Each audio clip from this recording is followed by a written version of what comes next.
반갑습니다, 여러분. 오늘 수요 성경 공부 오신 여러분들 환영하고요. 우리 잠시 기도하고 공부 시작하겠습니다. 하나님, 이제 저희가 주의 말씀을 공부하고자 합니다. 하나님, 말씀에 약속하신 은혜를 저희에게 부어 주옵소서. 예수님의 이름으로 기도하옵나이다. 아멘. 네, 오늘은 스가랴서를 함께 공부하겠습니다. 스가랴서는 구약 성경이고요. 우리가 지난 몇 주 동안 살펴봤던 요한계시록과 또 매우 긴밀한 연관이 있는 성경입니다. 우리 그런 전 이해를 가지고 말씀에 들어가 볼까요? 스가랴서 1장 1절.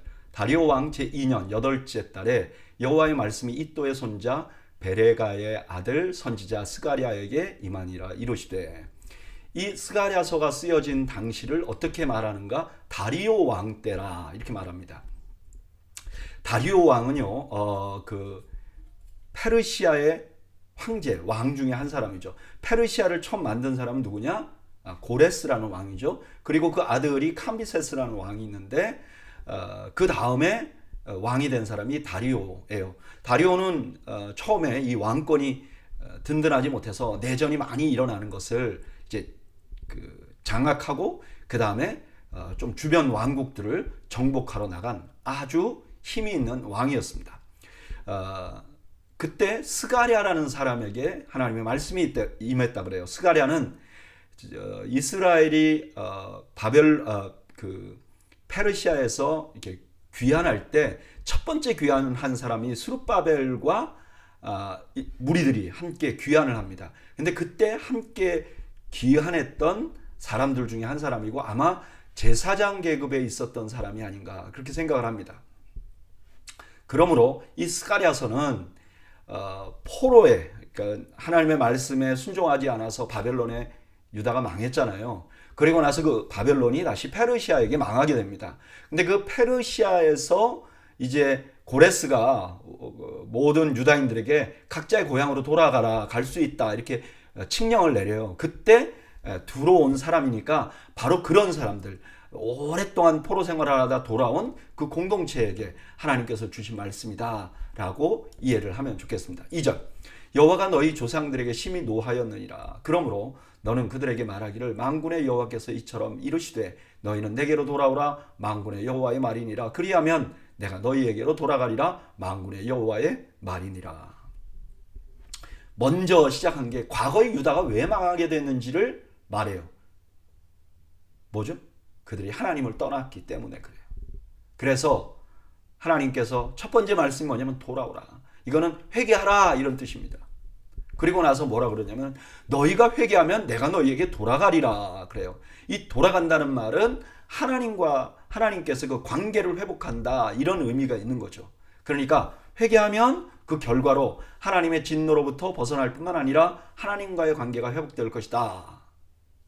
지금 포로로 잡혀갔다 돌아온 사람들에게 회개하라고 먼저 말하는 거죠. 4절. 너희 조상들을 본받지 말라. 옛적 선지자들이 그들에게 외쳐 이르기를, 만군의 여호와께서 이같이 말씀하시기를 너희가 악한 길 악한 행위를 떠나서 돌아오라 하셨다 하나 그들이 듣지 아니하고 내게 귀를 기울이지 아니하였느니라. 여호와의 말이니라. 하나님의 진노를 받게 된 그런 그 조상들을 구체적으로 어떻게 했는가? 두 가지 일을 했어요. 첫째는 악한 길로 갔어요. 하나님을 떠났고, 그 다음에 죄악을 저질렀어요. 뿐만 아니라 또 하나의 문제가 있었는데, 선지자들을 보내요. 하나님이 그들이 막 악한 일을 하니까. 그런데 선지자들이 회개하라고 그럴 때 이 사람들이 회개하지 않았어요. 그게 그들의 죄였고, 그것 때문에 그들이 바벨론의 포로로 잡혀간 것이죠. 5절. 너희 조상들이 어디 있느냐? 또 선지자들이 영원히 살겠느냐? 내가 나의 종 선지자들에게 명령한 내 말과 내 법도들이 어찌 너희 조상들에게 임하지 아니하였느냐? 그러므로 그들이 돌이켜 이르기를, 만군의 여호와께서 우리 길대로 우리 행위대로 우리에게 행하시려고 뜻하신 것을 우리에게 행하셨도다 하였느니라. 지금 상황에 보면 어떠냐? 지금 이 사람들이 그 큰 왕국에 있다가 왕국이 다 망하고 바벨론에 포로로 잡혀갔잖아요. 돌아오 보니까 아무것도 없어요. 그러니까 그 사람들에게 이렇게 말하는 거죠. 봐, 너희 조상들 어디 있어? 그때 그렇게 말씀을 외치던 선지자들 어디 있어? 이렇게 지금 볼품없이 된 것이 하나님께서 말씀하신 그 말씀을 너희가 지키지 않았기 때문에 그런 거 아니야? 그러니까 하나님의 말씀, 너희가 지금 초라하게 된 것이 하나님의 말씀이 그대로 이루어진다는 것을 보여주는 증거 아니야? 이렇게 말씀하는 거죠. 오늘 스가랴서 1장 1절부터 6절까지는 포로에서 돌아온 공동체에게 하나님이 첫 번째로 주신 말씀이에요. 돌아왔더니 예루살렘 어때요? 예전의 모습이 안 돼 있어요. 일단 그 땅이 다 황폐화되어 있어요. 그러니까 이들은 경제적으로 너무 어려웠을 거예요. 그 다음에 사회적으로도 갈등이 있었어요. 왜냐? 거기 원래 포로로 잡혀가지 않고 거기 살던 사람들도 있거든요. 이 사람들은 아주 가난하고 어려운 사람들이었어요. 근데 포로로 잡혀간 사람들은 그래도 뭐 왕족도 있었고 그랬죠. 근데 그 사람들이 돌아왔잖아요. 그러니까 둘 사이에 갈등이 있는 거예요. 그 다음에 또 하나의 갈등은요. 지금 그 유다가 이제 다 포로로 잡혀갔을 때 그 바벨론이 어떻게 그 지역을 다스렸냐면은 사마리아에다가 총독부를 건설했어요. 그리고 사마리아에서 이 유다까지 다 통치하게 했어요. 전통적으로 유다 사람들은 사마리아 사람들에게 다스림을 받는 걸 못 견뎌했단 말이에요. 그런데 이 고레스가 왕이 되면서 그렇게 할 필요 없어. 사마리아는 사마리아대로 다스리고 이제 유다는 자치권을 받아. 그렇게 말씀하신 거죠. 그러니까 말한 거죠. 그러니까 사마리아 사람들이 좋아하겠어요? 자기들이 가지고 있던 권한을 다 놓쳤으니까. 그러니까 정치적인 압박을 받고 있는 거죠. 이런 모든 상황이 포로에서 돌아올 때 막 엄청난 기대를 갖고 왔을 거 아닙니까? 와, 우리가 이제 우리 고토, 우리 조상들의 땅에 돌아가는구나. 근데 와보니까 너무너무 실망스러운 상황이고 또 그런 실망스러운 상황 때문에 이들이 신앙적으로도 흔들리고 있었어요. 그때 선지자가 제일 먼저 말한 게 뭐냐? 하나님께 돌아오라. 왜냐하면 그들이 보고 있는 그 처참한 현실이 그 조상들이 하나님을 떠난 결과이기 때문에 그래요. 저는 이 말씀 묵상하면서 우리가 인생의 위기가 왔을 때 무엇을 해야 되는지 보게 됩니다. 여러분, 우리가 살아가는 인생에 반드시 위기가 있어요. 위기가 전혀 없는 인생은 없습니다. 그런데 우리가 위기가 왔을 때 가장 먼저 해야 될 일이 뭘까요? 회개인 거죠. 우리의 삶의 중심을 하나님께 두는 거죠. 이것이 첫 단추인 것입니다. 왜 옷을 입을 때 첫 단추를 잘못 꿰면 나머지 단추도 다 삐뚤어진다 그랬잖아요. 마찬가지로 우리가 회개하고 우리의 중심을 하나님께 두는 것이 첫 번째 단추예요. 이것이 돼야 그 다음에 우리 인생의 위기에서 우리가 벗어날 길이 생기는 거죠. 저는 오늘 수요 성경 공부 오신 여러분들이 어려움이 생길 때 하나님 앞에 회개하는 지혜를 갖고 그로부터 회복되는 역사를 경험하시기를 주님의 이름으로 축원합니다.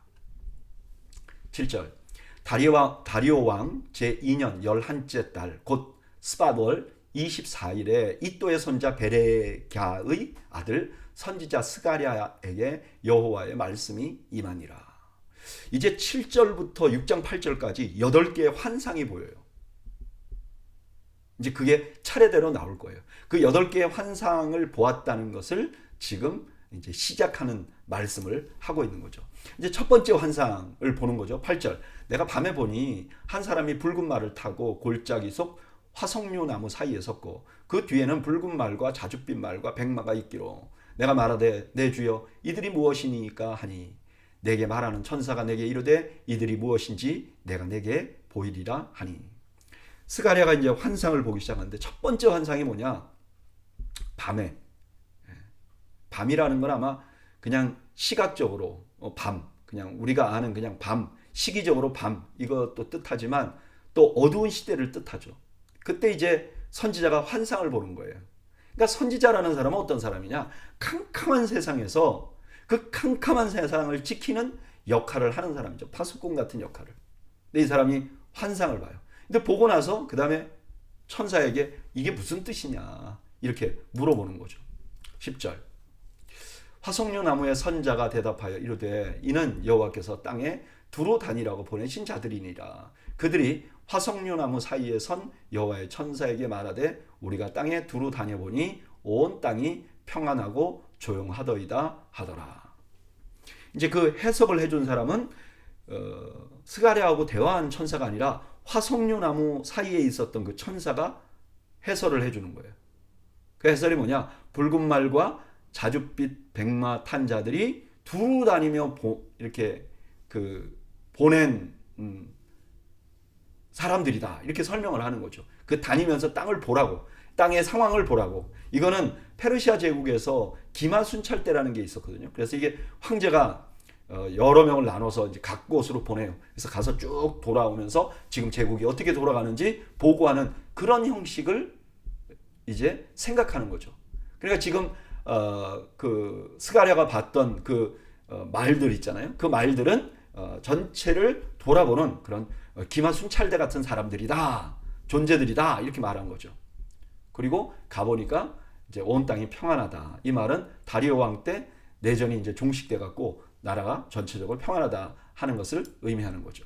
12절.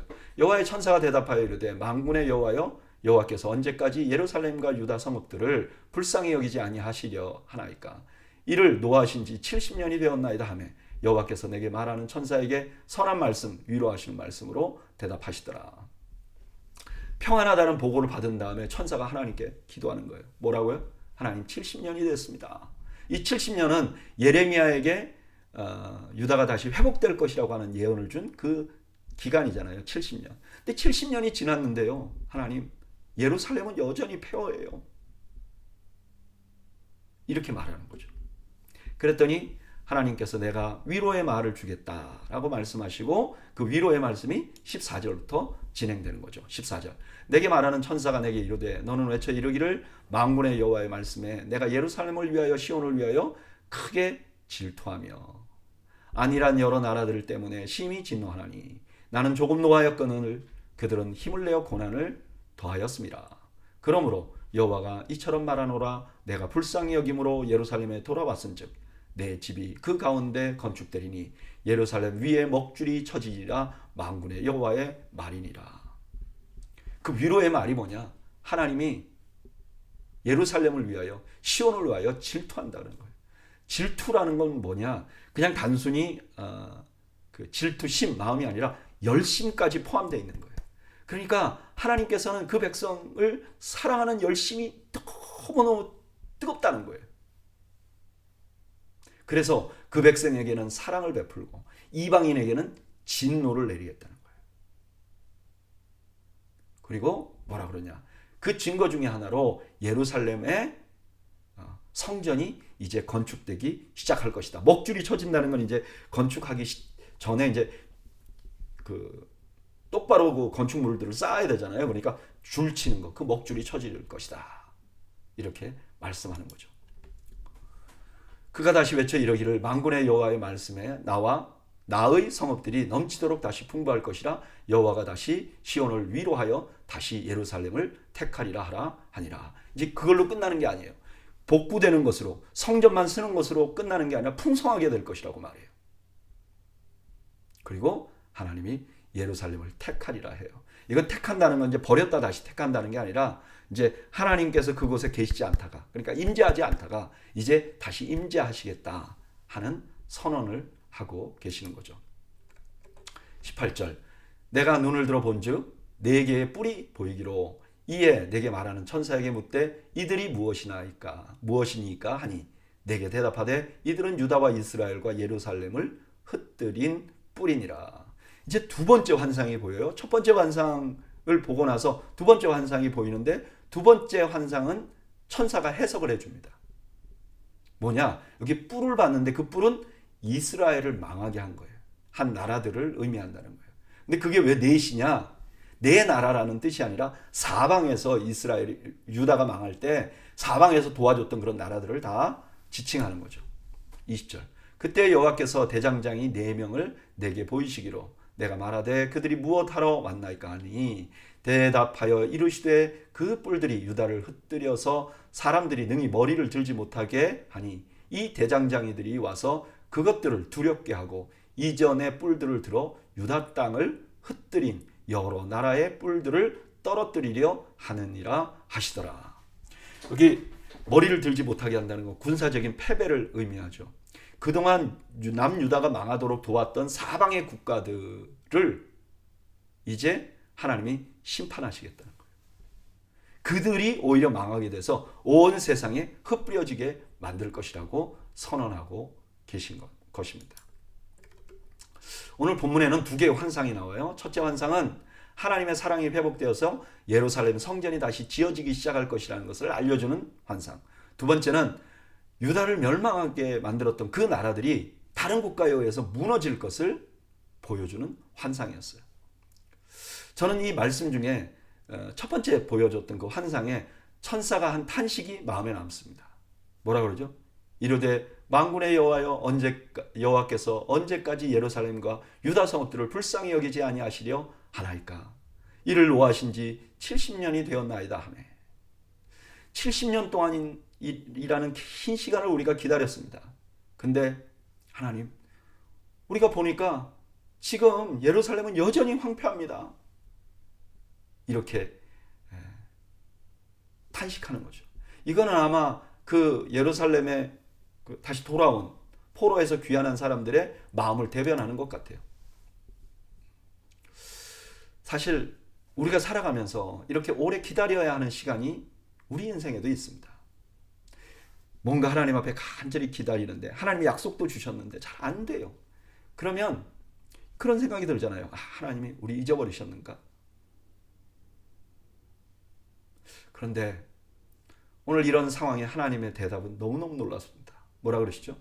내가 예루살렘을 위하여 시온을 위하여 크게 질투하며. 하나님께서 열심으로 질투하고 있다는 거예요.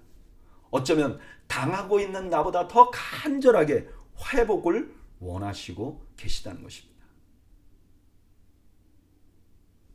여러분, 우리 하나님은 이런 분이세요. 우리보다 우리의 회복을 더 원하시는 분이세요. 저는 이게 자녀들을 키워보니까 이 마음 알겠더라고요.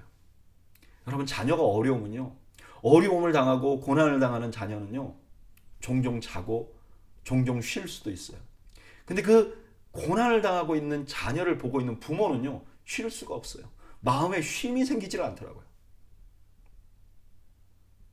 이와 같이 우리 하나님은 우리의 상황을 회복시키기 위하여, 그 사랑을 주기 위하여 열심을 가지신 하나님이십니다. 저는 오늘 수요 성경 공부 나오신 여러분들이 나보다 나의 회복을 더 원하시는 그 하나님을 신뢰하는 여러분들이 되시기를 주님의 이름으로 축원합니다.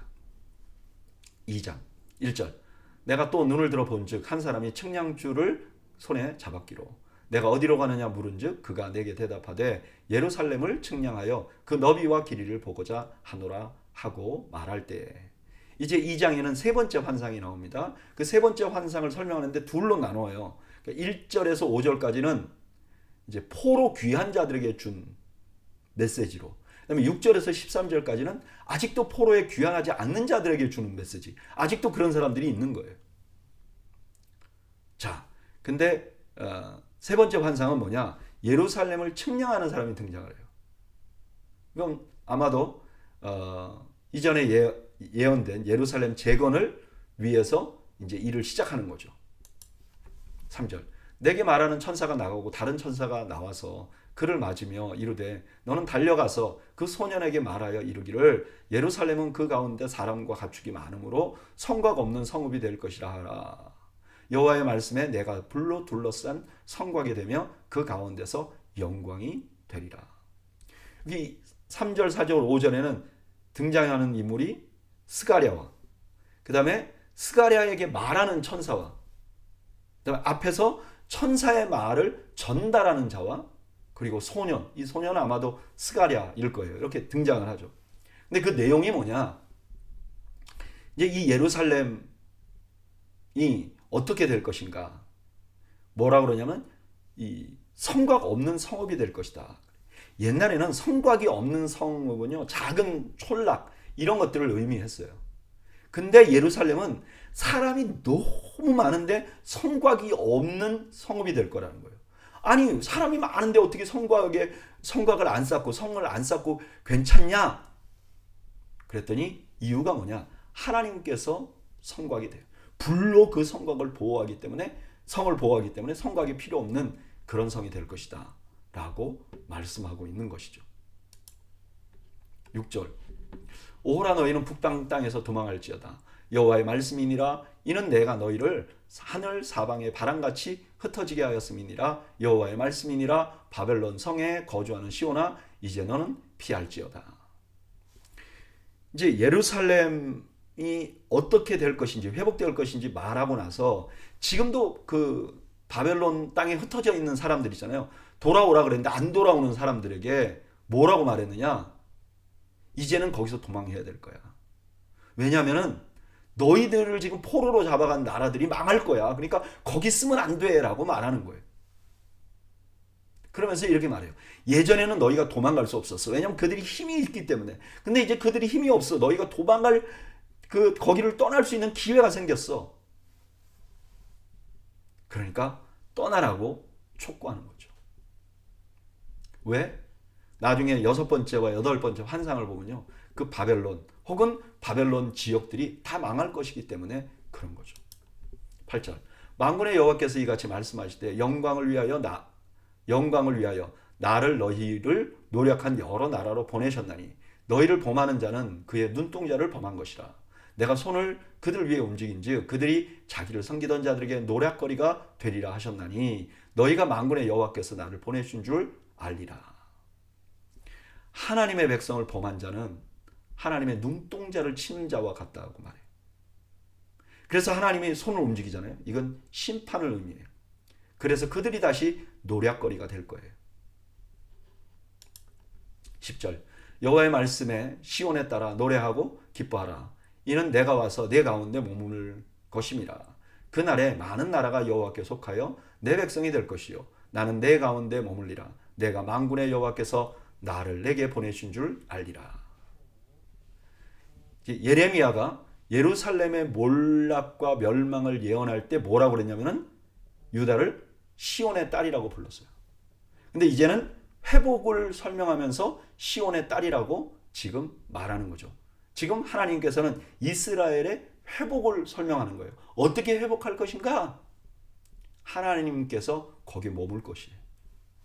그리고 열방이 하나님의 백성이 될 거예요. 이제까지는 유다 사람들만 하나님 백성이었는데 이제는 열방이 와서 하나님 백성이 될 것이라고 선언해주고 있는 것이죠. 12절 여호와께서 장차 유다를 거룩한 땅에서 자기 소유를 삼으시고 다시 예루살렘을 택하시리니 모든 육체가 여호와 앞에서 잠잠할 것은 여호와께서 그의 거룩한 처소에서 일어나심이니라 하라 하셨더라. 하나님께서 유다를 자기 소유 삼으셨다. 그러니까 다시 자기 백성을 만드셨다는 거예요. 그리고 예루살렘을 선택하실 거라는 거예요. 그러면 나머지 모든 자들이 잠잠하라는 거예요. 왜냐하면 이제 하나님의 액션을 취할 시기가 되었기 때문에 그렇다는 거예요. 오늘 본문은 세 번째 환상이 등장하는 내용입니다. 전반부에서는 포로에서 이미 귀환한 백성들에게 예루살렘 성전이 지어질 것이라는 것을 말씀해요. 그리고 후반부에는 포로에서 아직 귀환하지 않는 사람들에게 어수속히 그것을 떠나라고 말해요. 왜냐하면 그들을 압제한 자들이 지금 심판을 받을 것이기 때문에 그래요. 저는 이 말씀 묵상하면서 8절의 말씀이 너무 주목이 되더라고요. 8절에 이렇게 말해요. 만군의 여호와께서 이같이 말씀하시되 영광을 위하여 너희를 노력한 여러 나라로 보내셨나니 너희를 범하는 자는 그의 눈동자를 범하는 것이라. 그동안 이방인들이 하나님의 백성들을 마음껏 노력했어요. 힘이 없었으니까. 근데 그들이 한 행동이 어떤 것과 같냐? 하나님의 눈동자를 친 것과 똑같다는 거예요. 저는 이 말씀 묵상하면서 신명기 32장 10절에 다른 의미가 생각이 났어요. 신명기 32장 10절에 보면 이렇게 말해요. 여호와께서 그를 황무지에서 짐승이 부르짖는 광야에서 만나시고 호위하시며 보호하시며 자기의 눈동자같이 지키셨도다. 하나님이 우리를 눈동자같이 본다. 그거는 지킨다는 것과 긴밀한 연관이 있는 말씀이다라고 생각을 했어요. 그렇잖아요. 우리 요 눈동자 하나를 지키기 위하여 우리 이 눈꺼풀이 있죠. 뭐 눈썹이 있죠. 뭐 어떤 목사님들이 그러더라고요. 우리 몸에서 가장 빨리 반응하는 근육이 이 눈꺼풀 근육이라고. 그래서 눈동자에 아무것도 들어오지 않게 보호한다고. 그처럼 하나님이 우리를 보호한다고. 이런 설교를 들은 적이 있어요. 그런데 오늘 본문에 보니까 또 하나 의미가 있다는 거예요. 여러분, 우리가 딴 데 맞는 것보다 이 눈을 맞으면 얼마나 아파요. 얼마나 고통스러워요. 그런데 이방인들이 예루살렘을 치는 걸 보고 하나님이 눈동자를 맞는 것 같은 고통을 느끼고 아파하신다는 거예요. 여러분이 하나님의 마음을 이해하시겠습니까? 이 하나님의 마음을 아시겠어요?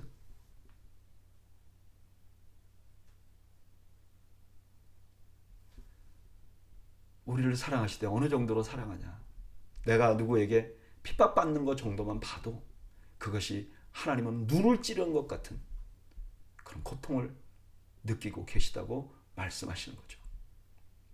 여러분, 우리 하나님 우리를 이렇게 사랑하십니다. 우리 하나님 우리를 이렇게 아끼십니다. 저는 여러분들이 이 하나님의 사랑과 이 하나님의 아끼심을 잊지 않는 여러분들이 되시기를 주님의 이름으로 축원합니다.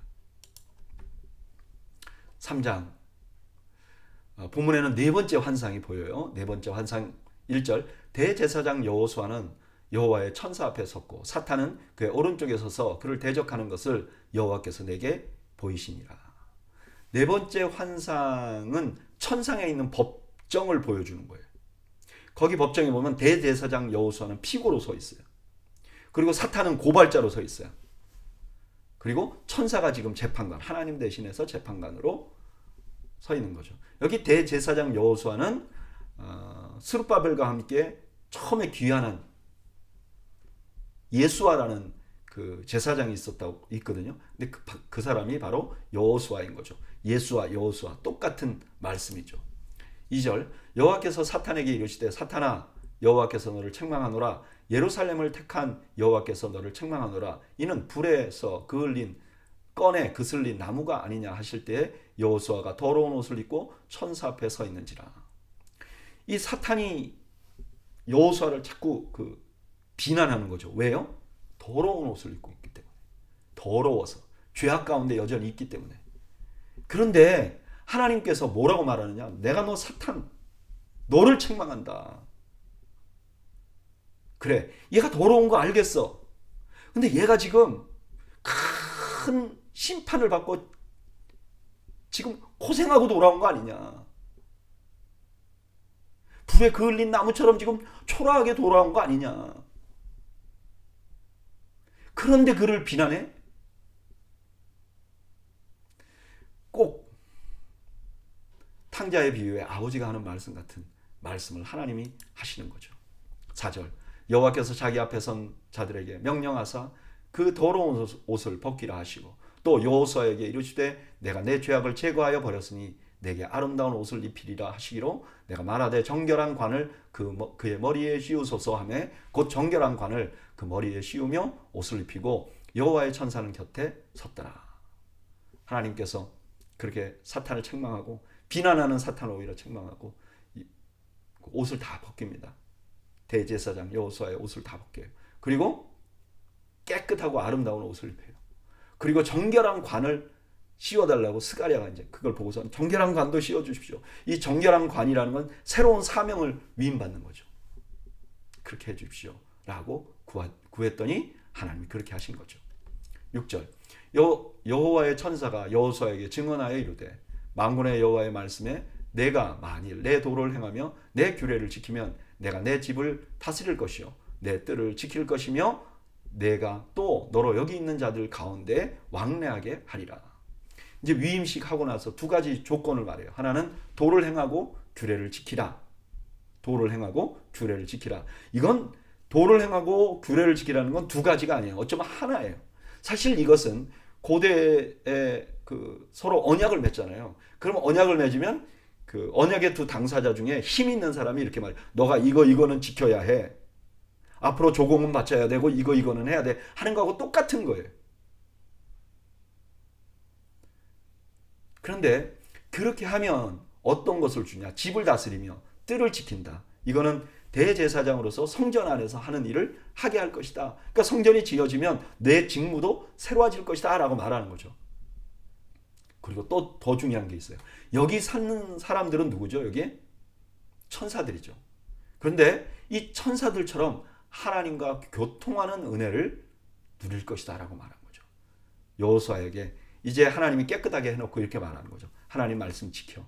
이제 언약을 새로 맺자. 그리고 네가 이걸 잘 지키면 대제사장으로서의 역할도 하게 될 것이고 그 다음에 나와 굉장히 친밀한 교제를 하게 될 것이야. 마치 천사들이 하는 것처럼 그렇게 하게 될 것이야 라고 말씀하는 거죠. 8절 대제사장 여호수아야 너와 내 앞에 앉은 내 동료들은 내 말을 들을 것이니라. 이들은 예표의 사람들이라 내가 내 종 싹을 나게 하리라. 여기 동료들은 아마 제사장들이나 아니면 레위인들을 의미할 거예요. 근데 이 사람들을 뭐라고 말하냐? 예표의 사람들. 예표란 예언의 의미가 있거든요. 그러니까 예언하는 사람들이라는 의미가 있어요. 이렇게 말하는 거죠. 너뿐만 아니라 너 주변에 있는 사람들이 예언을 할 것이야. 그리고 첫 번째 하신 말씀이 뭐냐? 내가 내 종 싹을 나게 할 거야. 내 종인데 그의 이름이 싹, 가지 이런 뜻이죠. 여기 이 싹이라는 말, 가지라는 말은요. 메시아를 의미하는 말이었어요. 이사야서 11장 1절에 이렇게 말하죠. 이새 줄기에서 한 싹이 나며. 이거 다 메시아에 대한 말씀으로 받았거든요. 그러니까 지금 하나님께서 이렇게 말씀하시는 거죠. 너희들을 회복시켜 줄 거야. 근데 너희들이 예언할 거야. 메시아가 꼭 오게 할 거야. 9절 만군의 여호와가 말하노라 내가 너 여호수아 앞에 세운 돌을 보라. 한 돌에 7눈이 있느니라. 내가 거기에 새길 것을 새기며 이 땅의 죄악을 하루에 제거하리라. 여기 세운 돌은 성전의 기초석일 거예요. 성전 기초를 닦은 석들.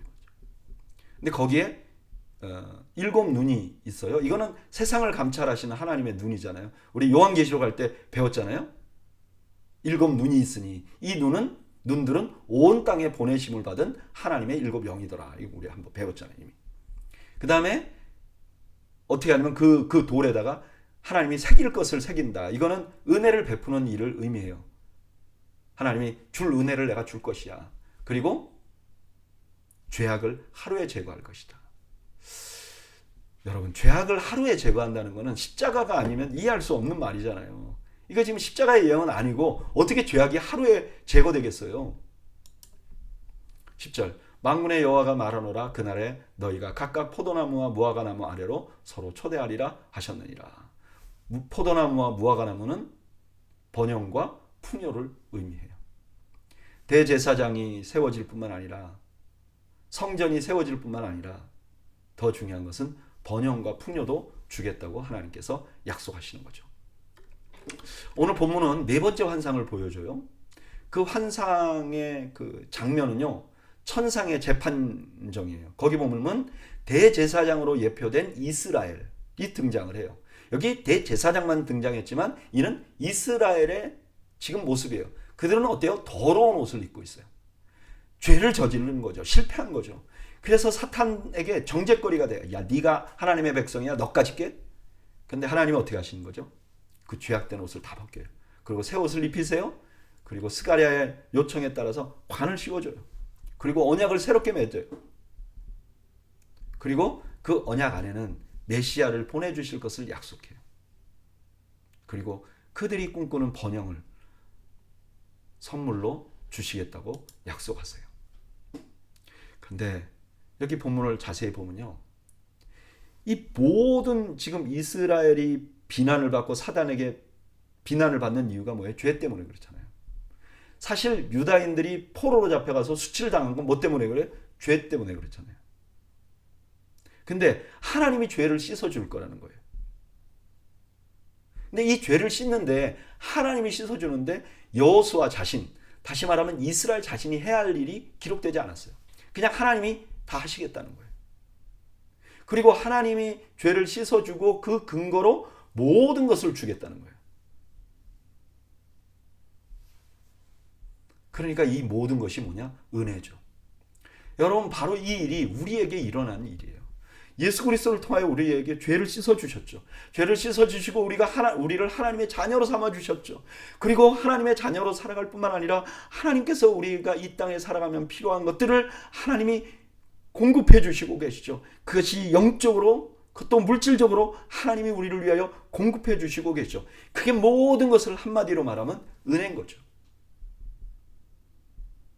그러니까 하나님께서 이 말씀 이렇게 하시는 거예요. 그래, 내가 너희들 죄인인 거 알아. 근데 내가 씻어줄 거야. 그리고 내가 다 공급해 줄 거야.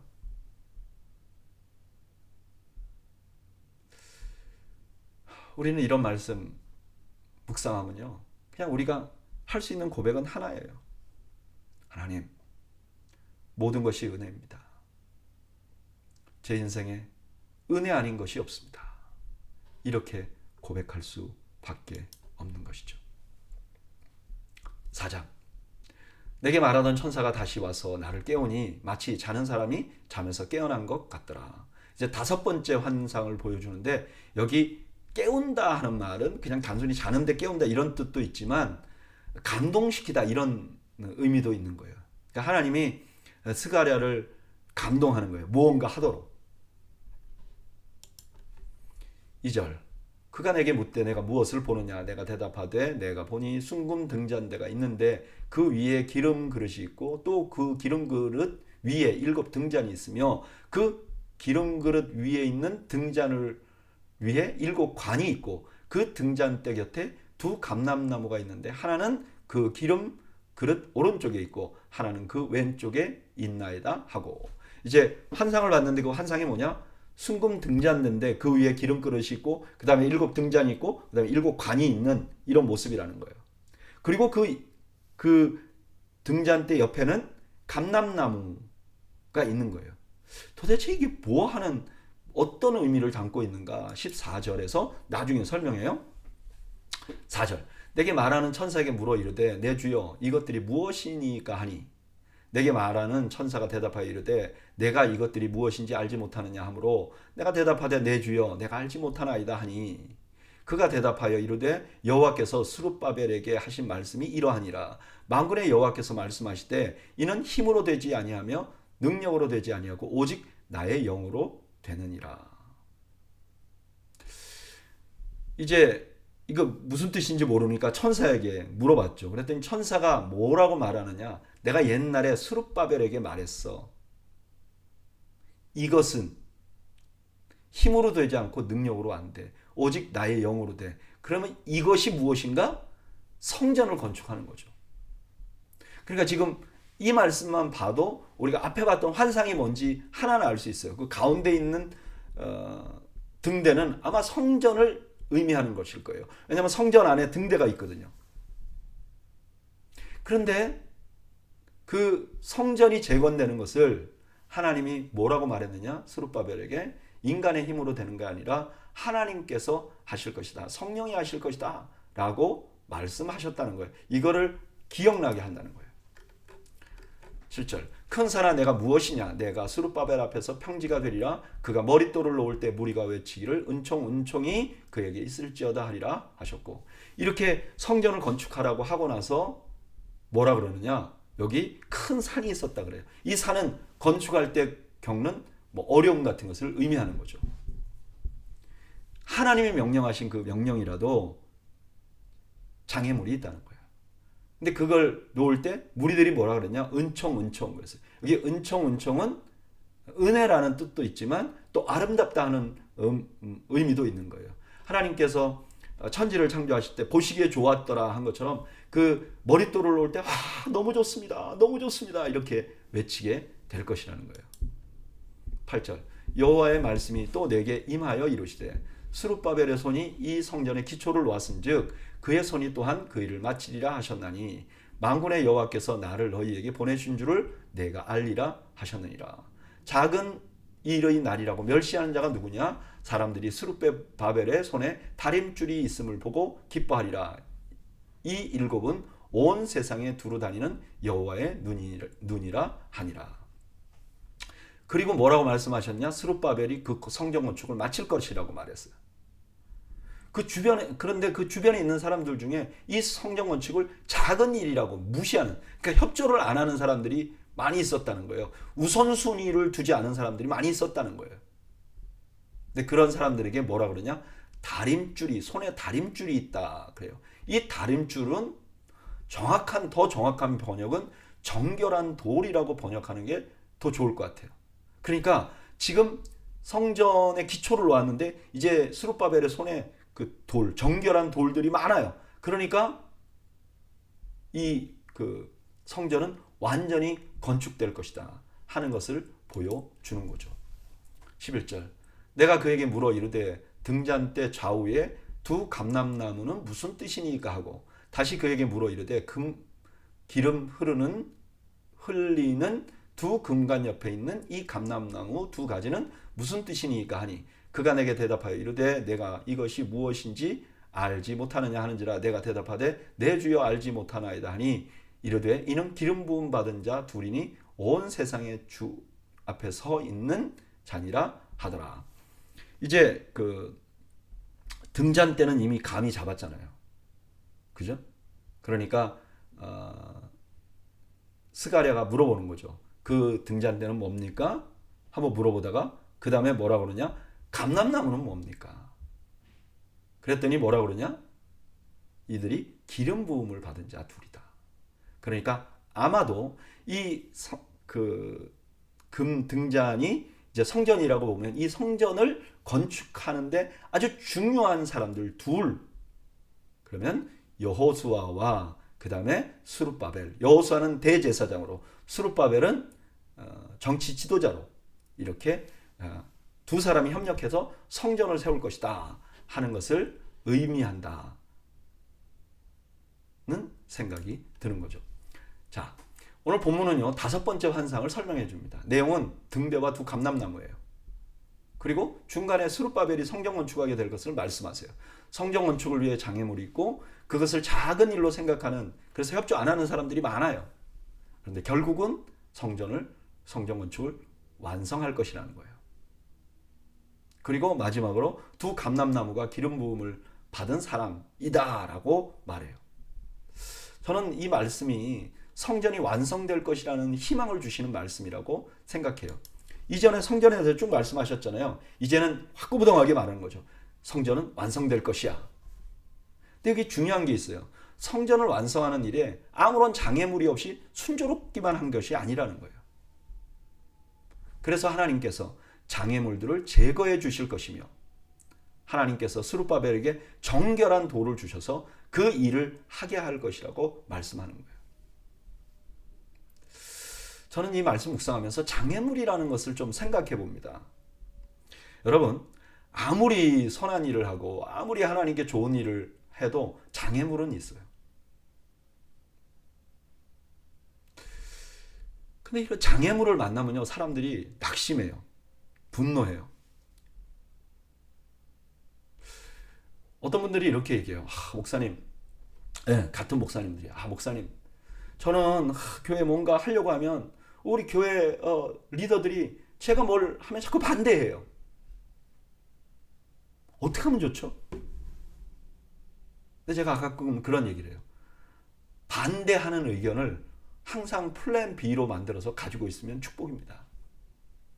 생각이 다른 사람이 있다는 건 하나님의 축복이고요. 또 다른 의견을 내면 그건 플랜 B이기 때문에 우리가 첫 번째 내가 계획한 일이 안 됐을 때 너무 좋은 백업이고, 또는 반대로 그 의견을 받아들이면 내 의견이 플랜 B가 되는 겁니다. 그러니까 장애물이 우리에게 축복이 됩니다.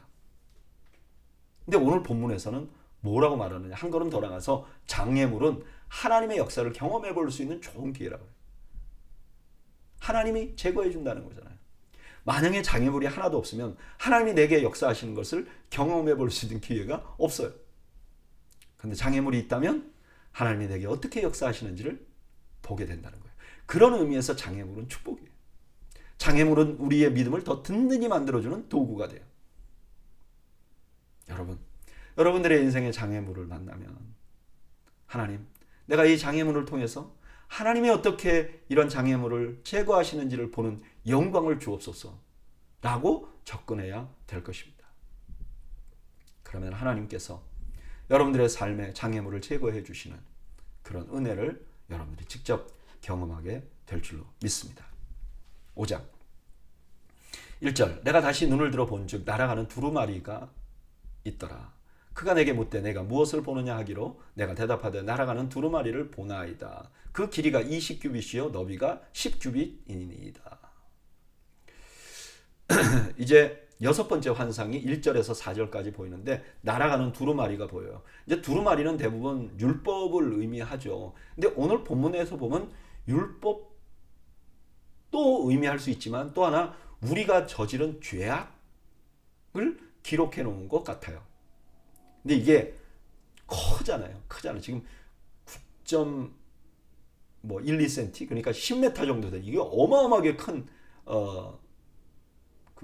1m 정도 되는 거죠. 10m가 아니라 1m 정도 되니까 큰 두루마리란 말이에요. 그러니까 그 안에 죄악이 많이 기록돼 있을 가능성이 있는 거죠.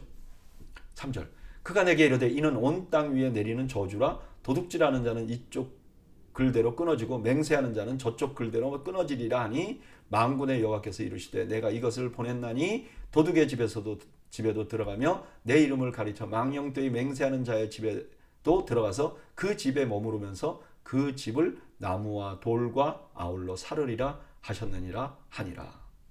이 두루마리 환상을 보여준 이유를 설명합니다. 두루마리는 거기에 기록된 율법들 그리고 그 율법을 지키지 않으면 겪을 저주들이 쫙 담겨 있는 거죠. 그 중에 도둑과 하나님의 이름을 가지고 거짓 증언하는 사람들의 이야기를 합니다. 그리고 말해요. 그들이 그 말씀을 어기면 내 집에서 끊어질 거야. 그리고 내가 그 집에 들어가서 그 집을 완전히 멸망시킬 거야. 이렇게 말하는 거죠. 뭘 보여주는 거죠? 하나님의 공의가 여전히 살아있다. 두루마리가 있는 거죠. 하나님의 공의가 여전히 살아있다는 걸 보여주는 거죠. 그 다음 5절 내게 말하던 천사가 나와 내게 이르되 너는 눈을 들어 나오는 이것이 무엇인가 보라 하기로 내가 묻되 이것이 무엇이니까 하니 그가 이르되 나오는 이것이 에반이라 하시고 또 이르되 온 땅에서 그들의 모양이 이러하니라. 여기 에바라는 것은 곡식을 측량할 때 우리나라로 말하면 뭐 대박, 말 그런 거 있잖아요. 그런 거를 의미하는 거죠. 큰 쌀이나 곡식을 측량할 때 쓰는 거. 근데 아마 이 스가랴가 사역하던 당시에 그런 측량 도구를 속이는 일들이 있었던 것 같아요. 그러니까 이걸 보면 악이라는 느낌이 이제 드는 거죠. 7절 이 에바 가운데 한 여인이 앉았느니라 하니 그때 둥근 납 한 조각이 들리더라. 그가 이르되 이는 악이라 하고 그 여인을 에바 속에 던져놓고 납 조각을 에바 아기 위에 던져 덮더라. 그 에바 안에 가운데 여자가 있는데 그를 악이라고 불러요. 그러니까 아마 지난번에 우리 계시록 볼 때 음녀라고 말했지만 이는 우상숭배를 하는 사람들의 대표적인 사람으로서 음녀라고 불렀잖아요. 똑같이 그렇게 하는 것 같아요. 근데 그 여인을 대박 속에 넣고 그 다음에 에바의 뚜껑을 덮어버렸어요. 밀랍해버렸어요. 9절 내가 또 눈을 들어 본즉 두 여인이 나오는데 학의 날개 같은 날개가 있고 그 날개에 바람이 있더라. 그들이 그 에바를 천지 사이에 들었기로 내가 내게 말하는 천사에게 묻되 그들이 에바를 어디로 옮겨 가나이까 하니 그가 내게 이르되 그들이 시날 땅으로 가서 그것을 위하여 집을 지으려 함이니라. 준공되면 그것이 제 처소에 머물게 되리라 하더라. 여기 두 여인이 학의 날개 같은 걸 가지고 있다. 아마 이거는 그 법궤 위에 그 천사가 이렇게 날개를 가지고 있는 이런 모습이 보이거든요. 그건 이제 하나님이 만들려고 그랬거든요. 아마 이거를 의미하는 것이 아닌가. 그러니까 여기 학의 날개를 가진 두 여인은 아마 천사를 의미하는 것일 가능성이 높죠. 근데 이 천사가 날개를 가지고 그 에바를 들어요. 천지사에. 그래가지고 어디다 갖다 놓냐면 시날 땅에 갖다 놔요. 여러분 시날 땅은 바벨론이 원래 있었던 지역이에요. 그러니까 여기 음녀를 그 에바에 넣어가지고 바벨론 원래 있었던 그 땅에다 갖다 놓겠다는 거예요. 이걸 보면 왜 요한계시록에서 바벨론을 음료로 상징하는지 우리가 이거를 알 수가 있는 거죠. 이게 그냥 나온 게 아니라 다 이렇게 스가랴서와 연관이 있다는 거예요. 성경은 짝이 없는 게 하나도 없는 거죠. 오늘 본문에는 두 가지 환상이 나와요. 하나는 두루마리 환상인데 이스라엘 백성 안에 만연해 있는 죄악을 징벌하겠다, 이런 의미가 담긴 거죠. 두 번째는 에바에 담긴 여인의 환상인데 이것도 이스라엘을 범죄하게 한 가 누구죠? 바벨론이죠. 이 바벨론의 영향력을 완전히 제거해 버리겠다. 그러니까 이스라엘의 죄는 징벌하고, 그리고 이제 그들에게 더 죄를 저지르도록 하는 그 영향력을 끼치는 바벨론은 아예 빼서 그냥 멀리 던져버리겠다는 거예요. 영향을 못 끼치도록. 저는 이 두 번째 환상을 보면서 이전에 묵상했던 요한계시록이 자꾸 연관돼요. 그죠? 우리가 이미. 그리고 하나님께서는 결국 그 바벨론으로 대비되는 하나님을 대적하는 세력을 어떻게 하실 것인지를 보여줘요. 이걸 보고 나서 저는요, 하나님께서 악과 사탄을 마지막에 영원한 불못에 던지겠다고 그러셨잖아요. 근데 왜 그렇게 하셨는지 그 이유를 하나는 알았어요. 뭐죠? 이들이 악한 자들이니까 악에 대한 대가를 받는 거죠. 그건 당연한 거예요. 이때까지 저도 그거는 알고 있었어요. 근데 오늘 본문을 묵상하다 보니까 또 하나의 이유가 있는 것 같아요. 왜 그들을 영원한 지옥불에 던지는가? 이유는 우리를 정결하게 하기 위해서. 그 악한 자가 다시 영향을 끼치지 못하도록 완전 단절을 하려고 인을 붙여가지고 완전히 제거해버리는 거죠.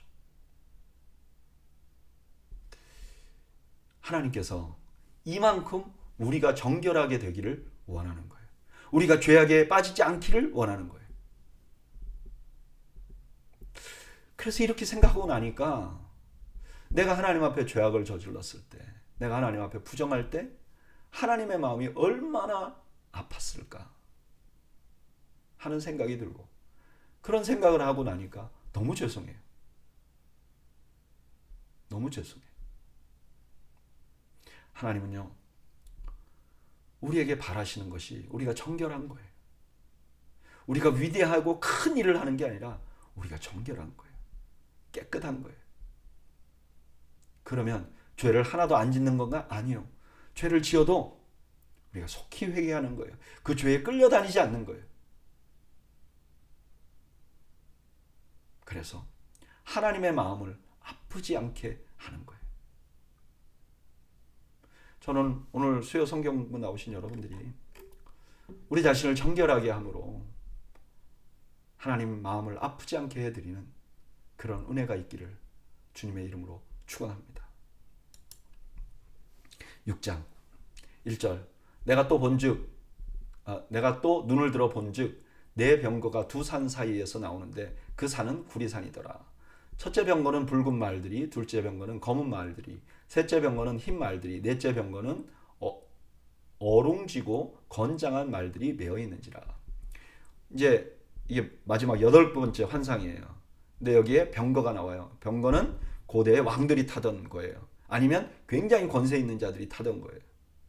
그 병거가 두 산 사이에서 나와요. 아마 이 두 산은 시온산과 감람산일 가능성이 있죠. 4절 내가 내게 말하는 천사에게 물어 이르되 내 주여 이것들이 무엇이니까 하니 천사가 대답하여 이르되 이는 하늘의 내 바람인데 온 세상의 주 앞에 서 있다가 나가는 것이라 하더라. 이제 하늘에 있는 내 바람이라 그랬잖아요. 이 바람은요 하나님의 사역자들, 그러니까 뭐 천사들 이런 자들을 의미해요. 시편 104편 4절에 보면 바람을 자기 사신으로 삼으시고 이렇게 말씀하셨잖아요. 그런데 특별히 성경에서 바람은요 두 가지 의미가 있어요. 하나는 심판하시는, 그리고 구원하시는. 심판과 구원. 홍해를 가르칠 때 바람으로 가르쳤잖아요. 그걸로 인해서 애굽 사람들은 심판을 당하고 이스라엘은 구원을 당했잖아요. 지금 그런 모양을 보여주시고 계시는 거죠. 6절 검은 말은 북쪽 땅으로 나가고 흰 말은 그 뒤를 따르고 어룽진 말은 남쪽 땅으로 나가고 건장한 말은 나가서 땅에 두루 다니고자 하니 그가 이르되 너희는 여기서 나가서 땅에 두루 다니라 하매 곧 땅에 두루 다니더라. 그가 내게 외쳐 말하며 이르되 북쪽으로 나간 자들이 북쪽에서 내 영을 쉬게 하였느니라 하더라. 내 말 중에 홍마가 지금 이름이 안 나와요. 왜 없을까? 아마 1장에 보면 붉은 말이 나오잖아요. 붉은 말을 탄 자는요 보고만 받아요. 그러니까 아마 네 종류의 말이 있지만 한 사람은 보고, 그 중에 대표로 보고를 받는 자들이에요. 그리고 두 말을 모는 사람들은 북쪽으로 갔어요. 왜냐하면 북쪽에 강력한 존재들이 있어요. 바벨론이라든지 이런 나라들이 있어요. 그동안 이스라엘을 멸망시켰던 모든 나라들이 거기 있어요. 근데 북쪽으로 나간 자들이 뭐라 그랬느냐? 이제 하나님 마음 편하게 쉬십시오. 이건 무슨 뜻이죠? 북쪽의 바벨론을 심판했다 하는 뜻이죠. 9절 여호와의 말씀이 내게 임하여 이르시되 사로잡힌 자 가운데 바벨론에서부터 돌아온 헬데와 도비야와 여다야와 스바냐의 아들 요시야의 집에 들어갔더니 너는 이 날에 그 집에 들어가서 그들에게 받되 은과 금을 받아 면류관을 만들어 여호사닥의 아들 대제사장 여호수아의 머리에 씌우고, 이제 그동안 유다를 괴롭히던 자들을 하나님이 징벌하고 그 다음에 진정한 평화가 온 다음에 어떻게 했느냐, 거기 백성들 중에서 4명, 누군지 몰라요. 근데 이 사람들의 이름이 그래도 하나님이라는 의미가 다 있어요. 그래서 아마 이들이 그래도 좀 거룩한 사람들이 아니었을까 생각을 합니다. 그 집에 가서 은과 금을 받았어요. 그리고 그걸 가지고 여호수아의 머리에 쓸 면류관을 만들었어요. 이 면류관은 왕권이라기보다는 제사장직인데 영광스러운 제사장직을 보여주는 거 아닌가 생각을 합니다. 12절 말하여 이르기를 만군의 여호와께서 이같이 말씀하시되 보라 싹이라 이름하는 사람이 자기 곳에서 돋아나서 여호와의 전을 건축하리라. 그가 여호와의 전을 건축하고 영광도 얻고 그 자리에 앉아서 다스릴 것이요 또 제사장이 자기 자리에 있으리니 이 둘 사이에 평화의 의논이 있으리라 하셨다 하고. 이건 좀 설명이 필요한 본문이에요. 여기 하나님께서 뭐라 그러냐면 싹이라 이름하는 사람이 날 것이다 그래요. 그리고 이가 성전을 건축할 것이라 그래요. 과거에 성전을 건축할 거라고 한 사람은 누구죠? 스룹바벨이죠. 그죠? 스룹바벨이죠. 그러면 이 싹은 누구죠? 스룹바벨을 의미할 수도 있죠. 왜냐하면 스룹바벨이라는 이름 자체가 아카드어로 되어 있는데 그 의미가 바벨론의 순, 바벨론의 가지 이런 뜻이 있어요. 그러니까 지금 싹이라고 이름하는 그 전에 메시아로 이름했던 사람이 메시아이긴 한데 성전을 건축할 자이긴 한데 그가 스룹바벨의 그림을 가지고 스룹바벨의 그런 그림자를 가지고 드러날 사람, 스룹바벨이 그 싹이라는 메시아의 그림자 역할을 할 것이라는 것을 지금 설명하고 있는 거죠. 근데 그 사람이 여호와의 전을 건축할 거예요. 그리고 영광도 안고 거기서 다스릴 거예요. 건축은 누가 하죠? 왕이 해요. 그 다음에 제사장이 자기 자리에 앉을 거예요. 이미 면류관을 받은 대제사장 여호수아죠. 이 둘 사이가 하나가 돼서 평화의 논의가 있어서 이제 이 땅이 다 평안할 것이라는 거예요.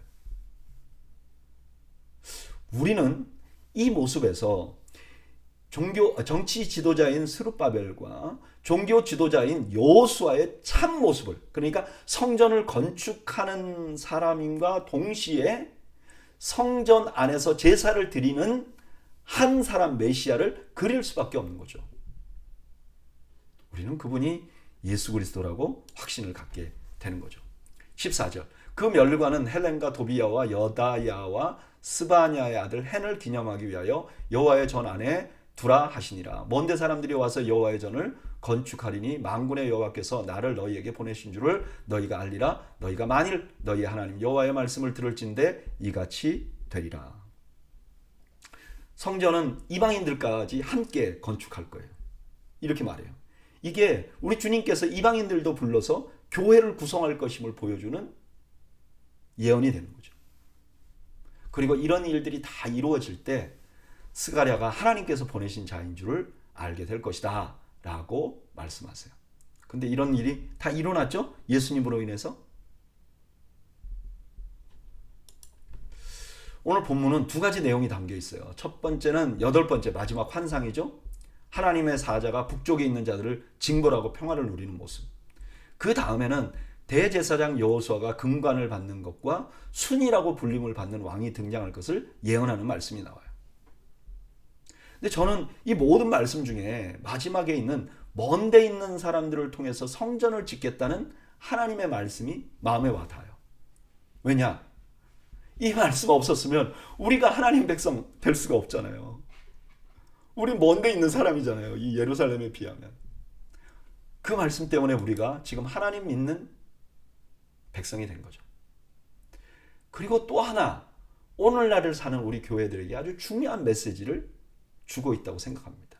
그것은 무엇이냐면 교회가, 하나님의 백성이, 성전이 서로 익숙한 사람들만 모여서 살아가는 친교 공동체, 그러니까 닫힌 공동체가 아니라는 거예요. 온 세상을 향하여 문을 열고 그들을 다 받아들여 함께 하나님 백성 되는 열린 공동체라는 거예요. 이 열린 공동체가 되었기 때문에 우리가 이미 하나님의 백성이 된 거죠. 그런데 우리가 열린 공동체가 되었기 때문에 우리가 하나님 백성 되었는데, 우리가 또 다른 사람을 제한하는 닫힌 공동체를 만들면 이게 뭐가 되는 겁니까? 그래서는 안 되는 거죠. 저는 우리 더해교회가요, 우리끼리만 즐거운 닫힌 공동체가 아니라 주님께서 원하시는 대로 열방을 향해서 나가는 공동체가 되기를 바라요. 물론 우리가 지금 개척하고 얼마 안 돼서 여러 가지 해야 할 일이 있고 우리 내부적으로 할 일만 하는데도 복잡해요. 그리고 우리의 힘이 부족해요. 그러나 적어도 우리가 가진 꿈은 우리만을 위하는 공동체가 아니라 정말 하나님을 위하여 열린 공동체가 되기를 소망해야 된다는 거죠. 그것이 바로 하나님께서 이스라엘 공동체에게 원하는 것이었다는 것입니다. 저는 바로 우리 교회가 이런 하나님의 마음을 이해하고 순종하는 교회가 되기를 주님의 이름으로 축복합니다. 기도하겠습니다. 하나님, 오늘 스가랴서 귀한 말씀을 통해서 포로로 잡혀갔다가 돌아온 사람들에게 주신 위로와 희망을 보게 되었습니다. 하나님, 우리의 희망이 오직 하나님만이심을 고백합니다. 하나님, 우리가 그 하나님의 뜻대로 열린 마음으로 주변에 있는 많은 사람들을 받아들이고 온 세상으로 복음을 전하는 공동체가 되도록 하나님 은혜와 자비를 베풀어 주시옵소서. 예수님의 이름으로 기도하옵나이다. 아멘. 이상으로 오늘 수요 성경 공부를 모두 마쳤습니다. 오늘 저녁에 여러분들 모두에게 평강이 있으시기를 주님의 이름으로 축원합니다. 감사합니다.